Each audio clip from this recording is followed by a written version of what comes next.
आइए सुनिए, देखिए, समझिए सनातन सत्य। जैसी दृष्टि वैसी सृष्टि, दृष्टि विज्ञान। कुदरत, कुदरती रचना एवं कुदरत के कानून से शाश्वत सुख की प्राप्ति। जोधपुर के परम पूज्य महात्मा उपासक प्रोफेसर डॉक्टर सोहन राज तातेड़ के निर्देशन में सनातन सत्य। जैसी दृष्टि वैसी सृष्टि, दृष्टि विज्ञान।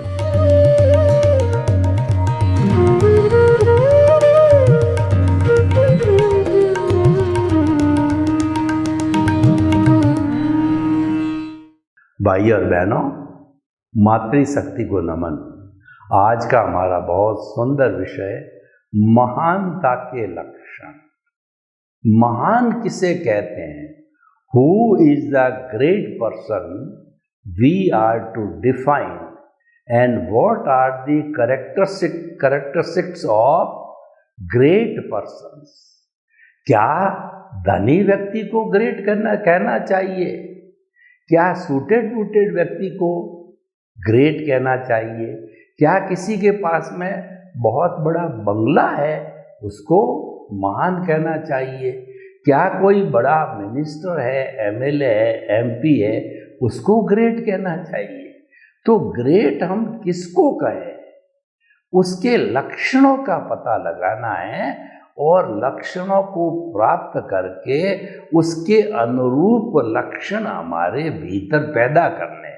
अगर हमको कोई चीज़ की जानकारी है तो हम उस जानकारी का उपयोग कर सकते हैं। पहले जानकारी होना जरूरी है। एक त्रिवेणी है कि हे, गे और उपाधे, यानी कि गे का मतलब जानना। इस दुनिया में जितनी अच्छाई बुराई जो भी चीज़ है सारा जानना गे कहलाता है। और उसके बाद में विवेक की एप्लीकेशन करके कि ये तो मेरे को ग्रहण करने योग्य है, यानी ये गुण है, ये अच्छी चीज़ें हैं, अच्छाई इसको ग्रहण करो, और ये गलत चीज़ें हैं, बुराई वाली है, इसको हटाओ। उसको कहते हैं ध्येय। हे का मतलब छोड़ने योग्य, उपादेय का अर्थ होता है ग्रहण करने योग्य। तो हमें जीवन के अंदर अच्छी अच्छी चीज़ों को ग्रहण करना और बुरी बुरी चीज़ों को छोड़ना, यानी कि गुलाब के फूल के साथ में कांटे भी होते हैं, गुलाब के फूल भी होते हैं। तो उन जो है गुलाब के जो फूलों को तो चुनते रहो और कांटों को हटाते रहो। यही हमें महानता के लक्षण जानने हैं कि जिसके अंदर कांटे ही कांटे हो वह व्यक्ति महान नहीं है, फूल ही फूल हो वह व्यक्ति महान है। यानी जो गुणों का पुंज है वो महान है। देखिए, महानता का सबसे बड़ा लक्षण है वो विनय का गुण है। विनय अपने आप में समस्त गुणों की खान है। जो व्यक्ति हम्बल है, यानी जिस व्यक्ति के अंदर दूसरे के दुख के प्रति करुणा है, दया है, वह, और हम्बल का अर्थ है उसमें अहंकार शून्यता है, वो सबके अंदर आत्मतुलावत देखता है। यानी जैसी अपनी आत्मा होती है वैसी दूसरे की आत्मा को समझता है, और वह जो है वह कार्य वही करता है, दूसरों के साथ वही करता है जो खुद को अच्छा लगता है। इसको कहते हैं आत्मतुला का सिद्धांत, कि समस्त जीवित प्राणियों के भीतर विराजमान शुद्ध आत्मा भगवान को निर्दोष दृष्टि से दर्शन कर उसको नमन करता हूँ। ये जो है सबसे बड़े विनय का गुण है, और इस गुण को अगर व्यक्ति जीवन में धारण कर लेता है तो वह व्यक्ति महान होता है। तो महानता का एक लक्षण हो गया विनय। महानता का जो दूसरा लक्षण है वह है परोपकार। यानी कि 3 तरह की चेतना होती है हमारी, जो भीतर विराजमान चेतना है। चेतना तो एक ही है, मूल स्वरूप में तो वह शुद्ध आत्मा है जो कि मोक्ष में जाने के लायक है और वो मोक्ष स्वरूप ही है। उसको हम कहते हैं परमात्मा, लेकिन उसको भी हमने पाया नहीं है। उसको पाने के लिए हम कौन से नंबर की चेतना पर है वो खुद को आपको अंकन करना होता है। तो मैं उसका तराजू आपको बताता हूँ। एक तो होती है बहिरात्मा, जिसको कहते हैं स्वार्थ की चेतना, सेल्फिश कॉन्शियसनेस। तो वह व्यक्ति क्या है, केवल अपना स्वार्थ देखता है। देखिए, स्वार्थ बुरा नहीं है। आपके शरीर है, परिवार है, घर है, माता पिता है, अतिथि है, समाज है, देश है, किसी को देना पड़ता है, सहयोग करना पड़ता है। तो बिना स्वार्थ के, बिना धन के आप कैसे करोगे? स्वार्थ बुरा नहीं है, स्वार्थ कभी भी बुरा नहीं है। व्यक्ति को अपने परिवार के भरण पोषण के लिए स्वार्थी होना चाहिए। रोटी, कपड़ा, मकान, शिक्षा, चिकित्सा, मूलभूत आवश्यकताओं की पूर्ति हो जावे तब तक स्वार्थ करना, धंधा करना, बिजनेस करना, कमाई करना, ये एक गृहस्थी के लिए जायज़ है, करना चाहिए। अगर वो नहीं करता तो कायर है, वह अपने कर्तव्य से मुंह मोड़ रहा है। तो इसीलिए एक सज्जन व्यक्ति ईश्वर से क्या प्रार्थना करता है कि साईं इतना दीजिए और जामे कुटुंब समाए, मैं भी भूखा नहीं रहूं और साधुन भूखा जाए। कि हे ईश्वर, मुझे इतना देना कि मैं और मेरा परिवार आराम से भरण पोषण कर सकें, तथा साथ साथ के अंदर जो अतिथि देवो भव है, कोई भी साधु सन्यासी या गेस्ट आ जावे तो वो घर से भूखा नहीं जावे।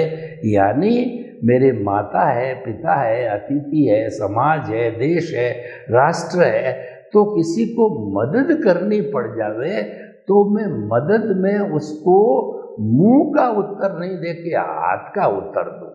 देखिए, हाथ का उत्तर क्या होता है, मुंह का उत्तर क्या होता है, एक गृहस्थी को जानना बहुत जरूरी है। किसी व्यक्ति ने, किसी जो बेचारे भूखे ने आपको कहा कि मुझे रोटी दो, खाना खिलाओ, तो आपने कह दिया कि नहीं है, तो ये तो हो गया मुंह का उत्तर। और हाथ का उत्तर ये है कि मान लीजिए पूरा भोजन आप उसको नहीं करा सकते हैं, तो आपने उसको बेचारे को रोटी दे दी, सब्जी दे दी, और भी कोई चीज़ खाने योग्य आपने दे दी, उसका थोड़ा तो उसकी भूख मिटी बेचारे को। तो ये हाथ का उत्तर होता है। तो इसीलिए महानता का लक्षण क्या होता है कि 3 तरह की चेतना को समझ जाएंगे तो हम अपने आप समझ जाएंगे कि व्यक्ति को जो है वो क्या कार्य और कौन सी चेतना वाला महान होता है। तो ये तो हमने स्वार्थ की चेतना करी, पर स्वार्थ की चेतना में क्या होता है कि व्यक्ति की अपनी नीड तो पूरी हो गई, लेकिन फिर भी वो ग्रीड करता है। यानी जो व्यक्ति ग्रीड के खाते में चला जाता है, उसको मकान एक चाहिए 10 बना दिया, उसको मोबाइल एक चाहिए 10 ले लिया, कपड़े की 10 ड्रेस चाहिए 100 ड्रेस है, 100 उसके जो जूते हैं, और 50 गाड़ियां हैं। ये ग्रीड है। इस ग्रीड का कोई अंत नहीं होता है, और आखिर व्यक्ति को सुखी होने के लिए संतोष करना पड़ता है। जो संतोषी व्यक्ति होता है वो नीड में सेटिस्फाइड हो जाता है, और उसके लिए गोधन, गज धन, बाजी धन और रतन धन खान, जब आवे संतोष धन, सब धन धूरी समान। यानी जो संतोषी व्यक्ति हो जाता है और फिर उसको पुण्योदय से एक्सेस आ रहा है। आपका देखिए भाग्योदय पुण्योदय है तो लक्ष्मी आप पे बरसेगी। आपके आवश्यकता 5 लाख की है और 50 करोड़ आ रहे हैं, तो अब क्या करो? वही व्यक्ति तो क्या करेगा, अपनी तिजोरियां भरेगा, भरता रहेगा। उसकी संतान गलत निकल गई, दुरुपयोग कर देगी, डाका डल जाएगा, गवर्नमेंट जो है उसके ऊपर जो है रेड पार्ट के ले जाए। रोज हम सुनते हैं उससे इतने करोड़ मिले, उसके ये हुआ वो हुआ, वैसा हो जाता। लेकिन सही देखिए, महान व्यक्ति कौन है? आपकी नीड पूरी होगी अच्छी तरह से, आपकी, आपके रिलेटिव, आपके बाल बच्चों की सब पूरी हो गई, तब वो क्या है कि पैसा चैरिटी में लगाता है। वह लूले, लंगड़े, अपाइज, मूक, बधिर, अनाथ और विधवाएं, हमारे हिंदुस्तान में तो सेवा का भरपूर उपयोग है। मैं आपको एक बार का किस्सा बताता हूँ कि जैन लोगों का सबसे बड़ा तीर्थ है समेत शिखर जी। समेत शिखर जी पे जब हम चढ़ने गए तो क्या है कि वहाँ पे जो कहना चाहिए मांगना और देना, ये दान पुण्य सब चलता है, तो वहाँ मांगने वालों की लाइन लगी रहती है। तो मैंने उसको एक बार, मेरे दिमाग में वैसी बात आ गई, व्यक्ति से पूछ बैठा, थोड़ा समझदार व्यक्ति था, ये इतने मांगने वाले लोग तो इकट्ठी हो रहे, बाबूजी बिहार में गरीबी बहुत है। और एक बात बड़ी रिमार्केबल उसने कही कि हम अगर मांगने वाले नहीं होंगे तो आप किसको डोनेशन दोगे, किसको चैरिटी दोगे? क्योंकि आपका साथ वाला तो चैरिटी लेगा नहीं, वो गरीब होगा वही लेगा। बड़ा रिमार्केबल जवाब आया उसका। तो मैं ये कहना चाहता हूँ कि उसका आप तन की सेवा, मन की सेवा, धन की सेवा, उसको परोपकार कहते हैं, जगत कल्याण कहते हैं, उसको जय जगत कहा जाता है। वह उसका उपयोग उसके अंदर करेगा। यानी महानता का लक्षण ये आया कि उसमें परार्थ की चेतना होनी चाहिए। और जो व्यक्ति परमार्थ की चेतना में, जो हमने कहा कि वो आत्मा से परमात्मा बनने की बात है, वो परमार्थ की चेतना में चला जाता है। सही मायने के साधु सन्यासी होते हैं जिनके लिए कहा गया कि चाह गई चिंता मिटी और मनुआ बेपरवाह, जिनको कुछ न चाहिए सोई शहंशाह। जो सही मायने के साधु सन्यासी है, उन्होंने तो सब इच्छाओं को त्याग दिया, उनको तो कोई आवश्यकता है ही नहीं, वो तो जो है फकीर हो गए। फिक्र का फाका करे ताका नाम फकीर, वो फकीर, उनको कोई फिक्र है ही नहीं है। वो तो मानवता के लिए काम करते हैं, मानवता की भलाई के लिए करते हैं, भगवान का वो स्मरण करते हैं और दूसरों को भी ईश्वर का स्मरण करने का जो है वो उपदेश देते हैं। मात्र वो ये जो है परार्थ और परमार्थ की चेतना है, वो महानता के लक्षण माने जा सकते हैं।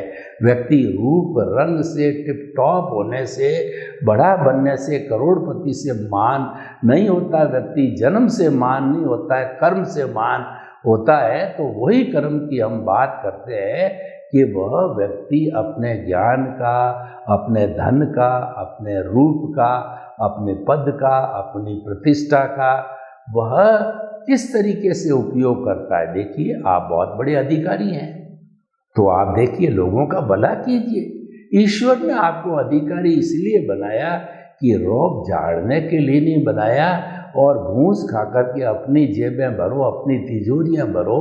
आप बड़े अधिकारी तो अच्छी तनख्वाह मिलती है, उससे गुजारा चलता है। तो आप लोगों का भला करो।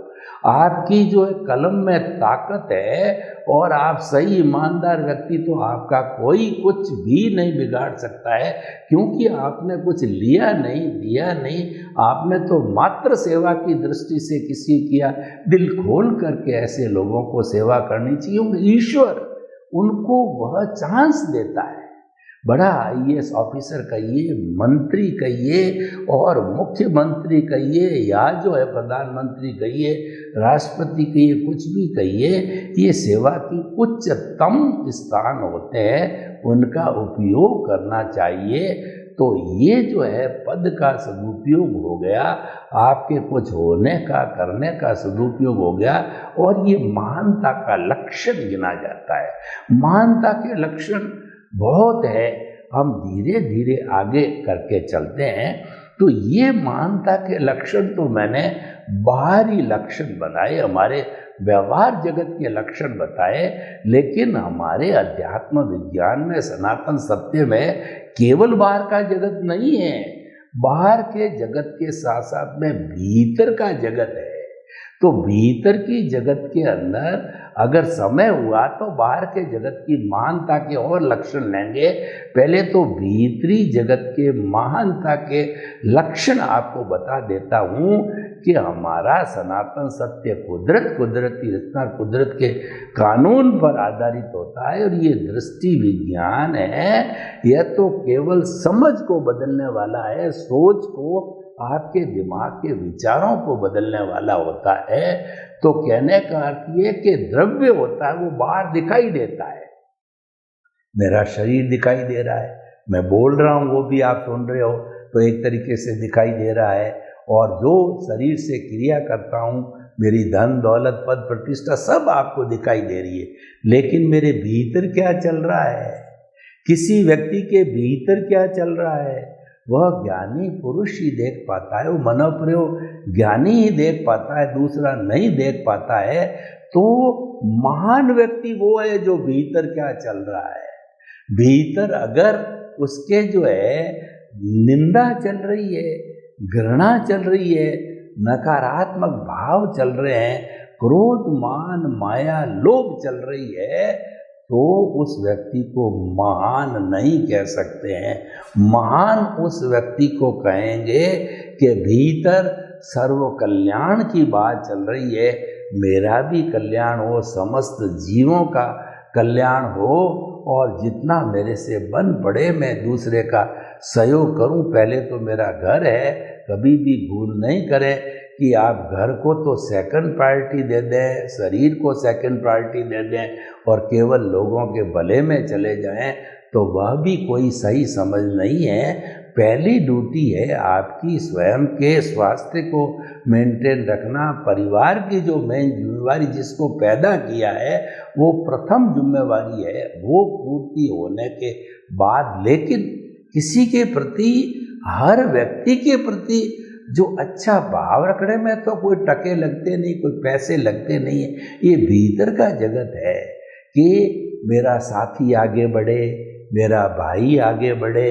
मेरे भाई जो है कंपटीशन में बैठ रहा है तो वो सक्सेस हो जावे, मेरे माता पिता है उनको चित समाधि पहुँचे, मेरे द्वारा कोई ऐसा व्यवहार माता पिता को न हो जावे कि उनको दुख हो जावे, भाई को ऐसा मैं कुछ न बोल जाऊं कि उसको दुख हो जावे। तो भीतर जो है, देखिए जो भीतर चलता है वही तो बाहर आता है। व्यक्ति का जो चेहरा होता है वह बोल जाता है कि भीतर क्या चल रहा है। तो मैं ये कहना चाहता हूँ, भीतर नकारात्मकता की जगह सकारात्मक रखें, विधायक भाव रखें, पॉजिटिव सोच रखें, नेगेटिव को नहीं रख। जो व्यक्ति भीतर नेगेटिव, इसका मतलब बदले की भावना से काम करता है, जो माफ़ करता है कि भाई चलो किसी ने गाली दे दी, माफ़ कर दो, उसकी गाली को एक्सेप्ट मत करो, वापस चली जाएगी। और सामने वाले ने कोई छोटी मोटी हल्की बात कर ली, तिरस्कार कर दिया, धोखा दे दिया, तो चलो धोखे को जो खाना नहीं चाहिए, उसको रिक्यूब करने की कोशिश करनी चाहिए। पर जो जिस व्यक्ति ने दिया है, धोखा है, उसको जो है आपको दोषी नहीं मानना। देखिए जो भीतर सबसे बड़ा सिद्धांत ये है, सनातन सत्य का, आर्ट ऑफ डिवीजन का सिद्धांत, आपको बता दूं कि इस दुनिया में कोई दोषी होता ही नहीं है। ये जो सृष्टि बनी है, भगवान ने बनाई कहो या हमारा सनातन सत्य कहता है ये 6 द्रव्यों की सृष्टि है, इसके अंदर दोष है ही नहीं, ये तो एब्सोल्यूट प्योर है। क्योंकि ये तो कुदरती रचना है और कुदरत करने वाली है, तो कुदरत कोई इम्प्योर करती नहीं है। कुदरत तो साफ कहती है कि मेरी ड्यूटी है, मैं तो मेरी ड्यूटी पूरी करती हूँ। हर जीवित प्राणी जब मरता है वही मेरी ड्यूटी, जीता है तो मेरी ड्यूटी, और पेट में है तो मेरी ड्यूटी। मतलब जीवित प्राणी को उसको सार संभाल माँ की तरह। देखिए माँ बाप की क्या ड्यूटी होती है संसारिक जीवन में कि बच्चा जब तक पैरों पर अच्छी तरह से ब्याह शादी होके खड़ा नहीं हो जाते उसके पहले सब माँ बाप की ड्यूटी, अगर उसको मझधार में छोड़ देते हैं तो अपराधी हो जाएगा, उसको पूरी शिक्षा नहीं दिलाते हैं, उसको ढंग से शादी नहीं करते हैं तो गलत सलत कुछ लव मैरिज वगैरह कर लेगा। यानी उसको ऐसा चांस न देना ये माता पिता की जिम्मेवारी है। यानी कहने का मतलब कुदरत तो साफ कहती है कि मैं रत्ती भर भी अन्याय नहीं करती हूँ। इसीलिए एक कुदरत का नियम है कि हुआ सो न्याय। कुदरत 100% न्याय करती है। सुप्रीम कोर्ट है, आपको सुप्रीम कोर्ट तक जाने की छोटे मुंसिफ से लगा करके CJM कहिए, आपका हाई कोर्ट कहिए, कलेक्ट्रेट कहिए, आपका सेशन जज कहिए, और कहीं जाने की जरूरत नहीं। कुदरत कहती है मैं तो एग्जैक्टली वही करती हूँ, जो वही मार्क्स देती हूँ, क्योंकि उसकी आंसर शीट मेरे पास है।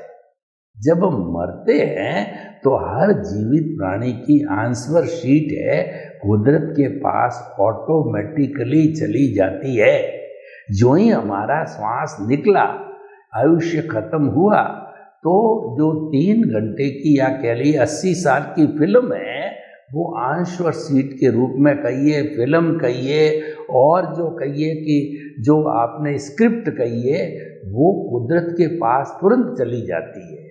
देखिए जब कोई भी चीज़ गुमी होती तो गुमशुदा होती, ईमानदार व्यक्ति तो अपने घर में नहीं रखता है, वो तो पुलिस को हैंडओवर कर देते, लॉस्ट प्रॉपर्टी में वो चली जाती है। तो ये सारी चीज़ें कुदरत के पास चली जाती, तो कुदरत तो जो इतने जो है कहना चाहिए असंख्य अनंत जीवों का है, तो वो तो हमेशा न्याय करती। तो कहने का अर्थ ये है आपके भीतर क्या चल रहा है, भीतर को ठीक करिए, करेक्शन दीजिए, तो आप महान व्यक्ति। हम ये नहीं कहते हैं कि भाई आप तो प्योरली जो है देवता पुरुष बन के हो ही नहीं सकता। इंसान है तो टू एयर इज ह्यूमन। इंसान गलती का पुतला है, वो गलती करता रहेगा, और जो गलती करके पुनरावृत्ति ना करे वह इंसान है, और गलती करे ही नहीं वो तो भगवान है। अभी हम भगवान बने नहीं हैं, बनने की लाइन में लगे हुए हैं, और गलती करता रहे जानबूझ के करता रहे तो फिर तो हैवान है, वो पशु है। अब किस कैटेगरी में आपको जाना, निर्णय आपका है। देखिए इंसान के साथ सबसे बड़ी बात क्या है कि हमारा जो आर्ट ऑफ द विजन है, सनातन सत्य है, उसमें एक विशेष बात यह है कि आर्ट ऑफ विजन का जो भाव पक्ष है, जो चेतन पक्ष है, उस पर कुदरत का कोई कानून लागू नहीं होता। आप बादशाह हो, आप राजा हो, आप अपने जो है ना फॉर्च्यून के मालिक हो। अब आप किस तरीके से उसका उपयोग करते हो यह आप पर निर्भर करता है। एक चाकू है तो आप जो है फ्रूट सब्जी काट सकते हो, और उसी से किसी का पेट और गला भी काट सकते हो। ये तो अब आपको देखना है, और हर व्यक्ति को अपना अपना देखना है। और as you will so will you reap. कुदरत का कानून साफ है कि तुमको चाकू तुम्हारे हाथ में किसी का भला किया है, उसके भले परिणाम अगले जन्म में मिलेंगे, किसी का बुरा किया है, कत्ल किया तो वो भी परिणाम मिलेंगे। मैं तो संजोग वैसे के वैसे जुटा के तुम्हारा दे दूँ कि ड्यूटी है, मेरे को तो सब ध्यान पड़ता है, मैं तो मेरी ड्यूटी करता हूँ, ना कोई पक्ष है ना कोई बात है। तो कहने का अर्थ क्या है कि महान कौन है? महान वो है जो सद चिंतन करता है, भीतर में अच्छा चिंतन चलता है, अच्छी बातें चलती है, पॉजिटिव चलती है, वह महान है। और नेगेटिव चलती है वह व्यक्ति दुष्ट है, दुर्जन है। देखिए आपको सज्जन और दुर्जन की बात बताऊं कि जो नीम का पेड़ होता है उसको 100 घरों से सींच लो तो भी वह उसका कड़वापन नहीं जाता। नीम की पत्ती उपयोगी है, मैं उसको दुर्जन नहीं कहता हूँ, पर कड़वापन की दृष्टि से कहता हूँ। और एक आप देखिए कि जो चंदन है उसके ऊपर भुजंग बड़े बड़े सर्प जो है उसकी सुगंध के कारण उसके ऊपर जो है वो जहर छोड़ते रहते हैं, लोड पोड होते हैं, लेकिन वही चंदन जब हम घिसते हैं तो सुगंध देता है, उसकी टीकी लगाता है, वो ठंडक देता है, सुगंध देता है। अब इतने जो है वो कहना चाहिए अजगरों का जो है वो जहर ऊपर होकर के भी वो उसको ठीक कर देता, क्योंकि वो सज्जन है। सज्जन व्यक्ति सज्जनता करेगा, दुर्जन दुर्जनता करेगा। तो ये भीतर क्या चलता है, भीतर की मानता है। तो हमने आपको बाहर की मानता के लक्षण बताए, भीतर की मानता के लक्षण बताए। अब आप दोनों को जोड़ दीजिए, यानी कि भीतर पावरफुल है, भीतर में प्लानिंग होती है, वही बाहर आता है। कैसे कि आप देखिए, आपके पास में मोबाइल है, उसमें एक छोटा सा मेमोरी कार्ड है, 100 GB की मेमोरी है।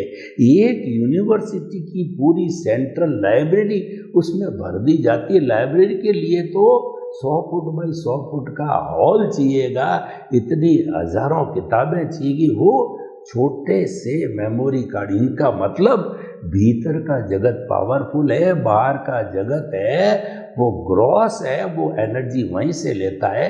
तो मेरे कहने का मतलब है कि भीतर अच्छा सोचिए और बाहर उसको इम्प्लीमेंट कीजिए। सर्वे भवन्तु सुखिनः, सर्वे सन्तु निरामया, लोक के सब जीवों को सुख मिले, शांति मिले, आनंद मिले, सौहार्द मिले, और हम एक अच्छे इंसान बन करके परोपकार का कार्य करें। आपके प्रति मंगल।